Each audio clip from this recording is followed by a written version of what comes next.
यदा यदा हि धर्मस्य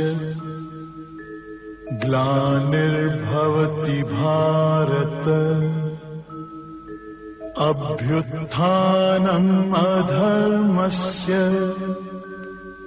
तदात्मानं सृजाम्यहम् परित्राणाय साधूनां विनाशाय च दुष्कृतां। सिख सदगुरु की देन मतलब क्या हुआ, ये जो शरीर है ये शिष्य है और इसके अंदर जो शक्ति है वो है गुरु। तो बोला सदगुरु सिख की सिख मन होता है सेवक, शिष्य, भक्त। सदगुरु सिख की आत्मा, जो शिष्य है, भगत है, उसकी आत्मा मतलब गुरु जो है वो आत्मा है, वो राम है, वो कृष्ण है, वो शंकर है, भगवान है, आत्मा है। और सिख सदगुरु की दे, सिख जो ये शरीर है, सिख शरीर जो है भगत का, ये क्या है बोला सत, वो भगत जो शरीर उसका है वो शरीर बोला सिख सदगुरु की दे, वो आत्मा जो है परमात्मा, वो भगत ही उसकी देह है। तो देह जो है भगत जो है वो तुम्हारे को क्या बोलते हैं उसको, ये देह है भगत, भगत शरीर बना है और इसके अंदर में जो आत्मा है, भगवान है, शक्ति है, वो है गुरु। तो इसीलिए बोला गया एक होता है गुरु वाक्य सत्यम और एक होता है जो बोलता है गुरुमुख और एक होता है मनमुख। तो जो गुरुमुख होता है उसके लिए बोला गया, ये जो गुरुमुख होता है उसके लिए बोला गया है कि वो अपने अंदर बैठे हुए भगवान गुरु को आज्ञा में चलता है। वो एक एक चीज उससे पूछ के चलता है, बिना उसके पूछे वो कोई कार्य नहीं करता। जैसे एक सेवक है, सेवक जो है मालिक की आज्ञा के बिना उठता भी नहीं ना सेवक, उसी तरीके से शिष्य बिना गुरु की प्रेरणा से वो कोई कार्य नहीं करता। जब गुरु की प्रेरणा उसको मिलती है तभी वो कोई कार्य करता है। इसीलिए बोला गया सतगुरु सिख की आत्मा। सतगुरु जो है वो सिख माने सेवक, उसका भगवान है, उसकी आत्मा है। तो आत्मा क्या है वो दिखाई नहीं पड़ती, शिष्य दिखाई पड़ता है। तो बोला यही शिष्य जो है अपने गुरु के वाक्य को किसी कीमत पर गिरने नहीं देता। जो सच्चा शिष्य होता है गुरु वाक्य सत्यम, जैसे सच्चा शिष्य था, गुरुजी बात कर रहे थे, वो बीच में आया, उससे कहा हट जाओ, तो वो सारी माया से हट गया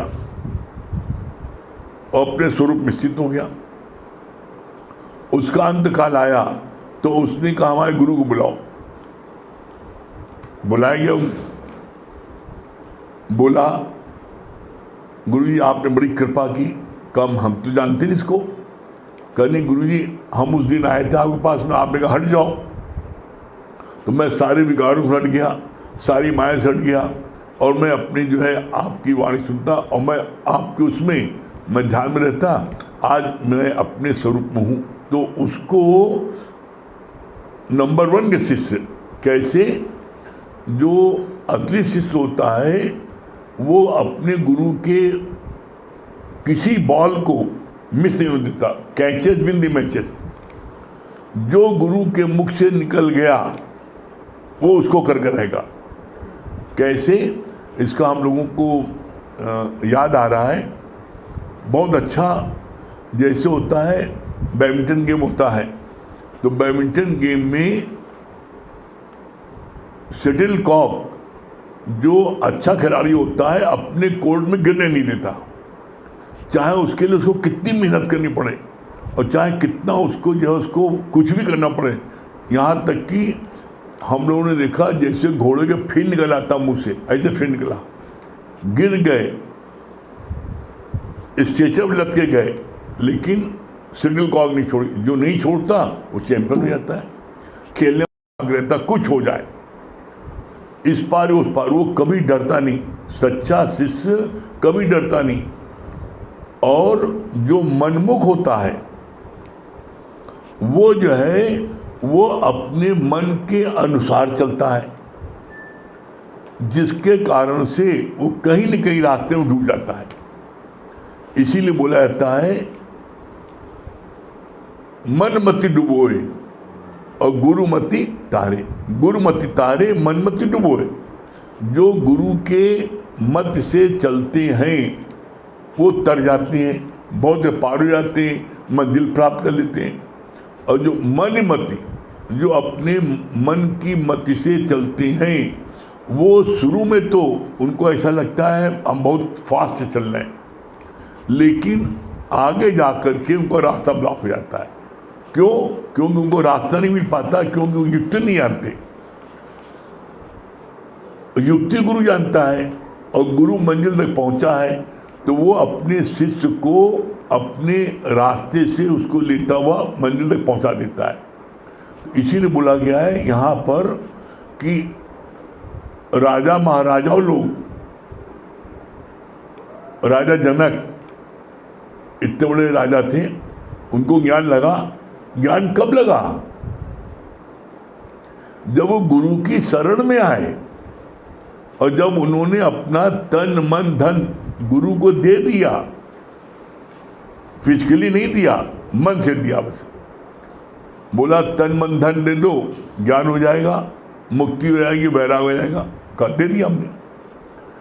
और उन्होंने मन से दिया, कोई फिजिकली नहीं, नाम ट्रांसफर कर दिया। लेकिन इसका पता कब लगा? जब राजा जनक के महल में आग लगी। आग लगी नहीं थी, सारे शिष्यों को बड़ा अंदर में क्षोभ होता था कि ये गुरु हमारा कैसा है, जब राजा जनक आते हैं तभी ये सत्संग शुरू करता है। मतलब राजा जनक से बहुत इनको कुछ मिलता है। उनको गलत फहमी थी, तो गुरु ने उनकी गलत फहमी को दूर करने के लिए अपने एक शिष्य से बोला, जिस समय सत्संग चलता रहे उस समय तुम आना और जोर से चिल्ला के बोलना राजा जनक के महल में आग लग गई। उसने ऐसे किया तो जितने सत्संग सुन रहे थे सब भाग गए। किसी चाचा घर का, किसी अपना घर था, किसी का कुछ, तो भैया राजा जनक के महल में आग लगी है तो आग तो फैलती है, तो हमारे घर तक आ जाएगी, तो हमारा घर न जल जाए, हमारे चाचा ने घर जल जाए। तो सब भागे। आग तो लगी नहीं थी, सब वापस लौट के आ गए। देखा राजा जनक बैठे, बाकी सब भाग गए थे। तब गुरु ने उनसे पूछा कि आप लोगों के प्रश्न का उत्तर आपको मिला? कहा कैसे? आप लोगों के मन में ये संशय भ्रम आता था कि राजा जनक जब आते तब मैं सत्संग शुरू करता हूं, तो मैं सत्संग के लिए शुरू करता हूं। देखो तुम लोगों ने देख लिया ना, जिसके महल में आग लगी है वो बैठा है और तुम सब भाग गए। तुम्हें सत्संग की इंटरेस्ट है? जब तुमको सत्संग इंटरेस्ट नहीं तो तुम्हारे कि मैं क्या शुरू करूं? राजा जनक को है तो राजा जनक क्या है इसलिए मैं शुरू करता हूं। राजा जनक से पूछा गया कि आपके महल में आग लगी, आगे बताया चिल्ला के, सारे लोग भाग गए, आप क्यों नहीं भागे? तो जवाब कितना सुंदर दिया है, जब मैंने पहले ही दिन अपना तन मन धन आपको दे दिया तो जिसकी जले वो भागे, मैं क्यों भागूं? मैं तो एक ट्रस्टी की तरह आपके राज्य को देख रहा हूं। उसके बाद से राजा जनक को दुख नहीं हुआ। राजा जनक, मैं तो एक ट्रस्टी, मालिक आप हैं। और यही बात कहा भी संत ने कि राज्य का अनुभव तुमको है चलाने का, हमको थोड़ी नहीं है। अब तुम मेरा राज्य समझ करके जाके राज्य करो। नुकसान हो मेरे गुरु को नुकसान, मेरा थोड़ी कोई नुकसान है। जब आप अपना तन मन धन आप अंदर से गुरु को दे दिया तो फिर जीवन में कितना भी अप एंड डाउन हो आपको उसका फर्क नहीं पड़ेगा, आप उससे दुखी और सुखी नहीं होगे। कैसे? जैसे एक व्यापारी ने बोला दादा भगवान से, मैं आपके 12 लाख का टैक्स भर के आया हूँ, इनकम टैक्स। तो उसको मेरा 12 लाख भर गया हो, तब उसने समझा हाँ मेरे ऊपर ऐसा ऐसा टैक्स लगा, मैंने भर के आपको मैंने अपना सब दे रखा था मन से। अगर मैंने ऐसा न किया होता तो मैं तुरंत मेरा हार्ट फेल हो जाता, मैं जिंदा नहीं सकता इतने रुपये दे। लेकिन चूँकि मैंने पहले दिन दे दिया तो मेरे को कोई बात का नहीं असर हुआ। गुरु का है, हमारा थोड़ी नहीं है। तो आप कार्य सब करो, लेकिन आप गुरु का जान के करोगे तो आपको जीवन में कभी भी कितना भी लाभ होगा तो आपके अंदर में उद्दंडता नहीं आएगी, कितना भी हान होगा कभी आपको दुख नहीं होगा। तो हम क्यों नहीं गुरु दे देते? तो इसीलिए बोला कि गुरु के वाक्य को गिरने नहीं दो। गुरु जो वाक्य फेंकता है उसको कैच करो। अगर तुमने गुरु के वाक्य को छोड़ दिया, कैच नहीं किया, तो तुम क्या होगा? तुम फिर हार जाओगे, और जो कैच करेगा वो जीतेगा। तो यहाँ पर जब मेरे मन में ये भावना आएगी, क्या भावना आएगी? बोला सतगुरु सिख की आत्मा। सतगुरु सिख माने भगत, भगत की आत्मा है, भगत का भगवान है, भगत का राम है, भगत का कृष्ण है। और फिर क्या बोला उसके आगे? सिख सतगुरु की देह। सिख जो है सतगुरु की देह है।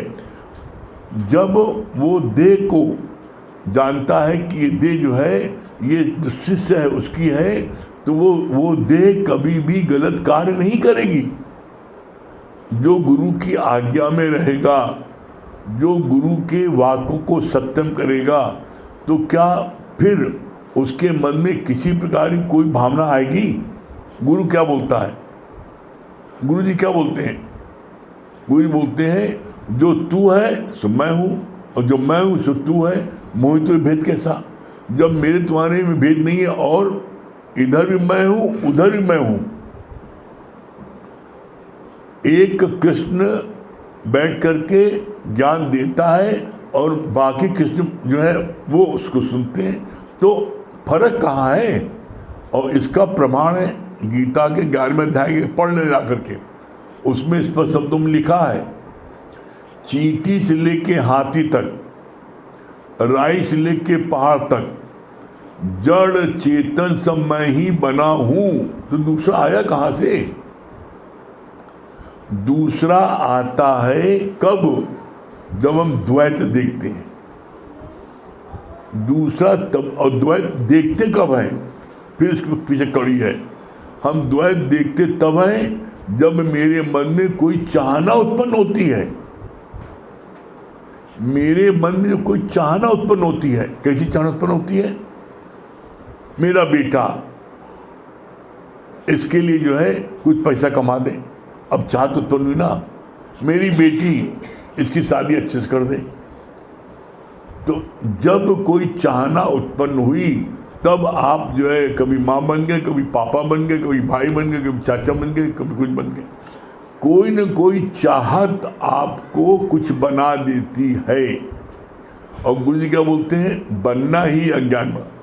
कुछ भी बनोगे वो अज्ञान है। क्यों? You are already God. तुम पहले से भगवान हो, अब कुछ भी बनोगे तो भगवान से कम बनोगे। कुछ भी बनोगे भगवान से कम बनोगे। तो ऐसे में कभी भूल के भी कुछ बनो नहीं। कभी भूल के भी तुम ये मत सोचो कि हम अलग होती है। आप कपड़ा बदलते हो, नहाते हो, धोते हो, फ्रेश होते हो, अपने शरीर के हर अंग में आप हाथ लगाते हो, सब करते हो, तो किसी प्रकार की कोई भावना उत्पन्न होती है? हमारा अपना है बस। जब ये भावना आपके अंदर उत्पन्न हो जाएगी तो न लड़की न लड़का, आप किसी की तरफ आप अट्रैक्ट नहीं होगे। किसी के प्रति आपके मन में वासना उत्पन्न नहीं होगी। किसी के प्रति आपके मन में किसी दुर्भाव उत्पन्न नहीं होगा। दुर्भाव उत्पन्न कब होता है? हम लड़का है, लड़की है, हम मर्द है, ये स्त्री है। भावना तभी आपके मन में गलत उत्पन्न होगी जब आप अपने को कुछ मानोगे और सामने वाले को कुछ मानोगे। जबकि कितनी बार भगवान कृष्ण ने इस बात को बोला है, एकहु श्याम बहुरूप धरो। उसी एक श्याम ने अनेकों रूप धारण किया है। और इसका जब प्रमाण नहीं हो पा रहा था, बड़ा लोग इसके लिए वो हो रहे थे, कन्फ्यूज हो रहे थे, नहीं विश्वास मान रहे थे, तो भगवान कृष्ण ने उनके अंदर विश्वास जगाया। कैसे जगाया? जब का ऐसे कोई कहेगा तो नहीं कहना मानेंगे। एक जड़ चीज वो उनसे इसको दिलवाए। तो जब भगवान कृष्ण के पास गोपियां आई भोजन लेकर के, बोला ये भोजन मैं तब करूंगा जब पहले मेरे गुरु खिला दो। मेरा गुरु कहाँ है? जमुना जी उस पार है। कैसे जाए? इतनी जमुना बड़ी है। कहा जमुना जी जाके बोलो कृष्ण ने किसी गोपी का मुख न देखा हो तो जमुना जी घट जाओ। कहा देखो कैसा छुट्टा है, दिन रात मेरे साथ खेलता कूदता है, दिन रात मेरे साथ सब कर रहा है और कह रहा है मुख न देखा हो। लेकिन चूंकि कृष्ण से अतिशय प्यार था, मजबूर थी, बोलना पड़ा उनको जा करके। जब जमुना जी बोला, जमुना जी एकदम घट गई। अब प्रकृति देखो गवाही दे रही है, जमुना जी घट गई। बड़ा आश्चर्य हुआ। उधर पहुंचे, उनके गुरु दुर्वासा बैठे थे, उनको भोजन कराया। और जब भोजन कराया, भोजन करने में जब लौटने लगी, दिखा फिर जमुना जी से बढ़ गई। जाके बोला दुर्वासा उनसे कहा कि जमुना जी बहुत बड़ी है, कैसे? तो बोला कैसे आई थी? बता दिया। तो कहा अच्छा अब जमुना जी जाके ये बोलो, अगर दुर्वासा मुनि ने अन्न का एक दाना न खाया हो तो जमुना जी घट जाओ। उन लोगों को सिर चकरा गया। अरे एक गुरु, चेला तो चेले ही, गुरु तो महा झुट्टा है। हमने अपने सामने भोजन कराया, 56 प्रकार का भोजन, डकर गया सब, और कह रहा अन्न का एक दाना न खाया हो। लेकिन मजबूरी में आदमी बोलता है। बोला उन्होंने जमुना जी से कि अगर दुर्वासा ने अन्न का एक दाना न खाया हो तो आप जो है हमें जाने का रास्ता दीजिए। जमुना एकदम फिर घट गई। तब उन लोगों को बड़ी व्याकुलता हुई, गोपियों को, आखिर क्या मांग रहा है? कृष्ण नंबर मेरे साथ खेलता कूदता खाता पीता है और गुरु ने को 56 प्रकार भोजन मैंने भी खिलाया सामने, ये कौन सी लीला है? तब गोपियों ने भगवान कृष्ण से पूछा ये कौन सी लीला आपकी है, ये कौन सा रहस्य है? आप मेरे साथ नंबर खेलते कूदते हो, खाते पीते हो और कहते हो मैंने मुख नहीं देखा।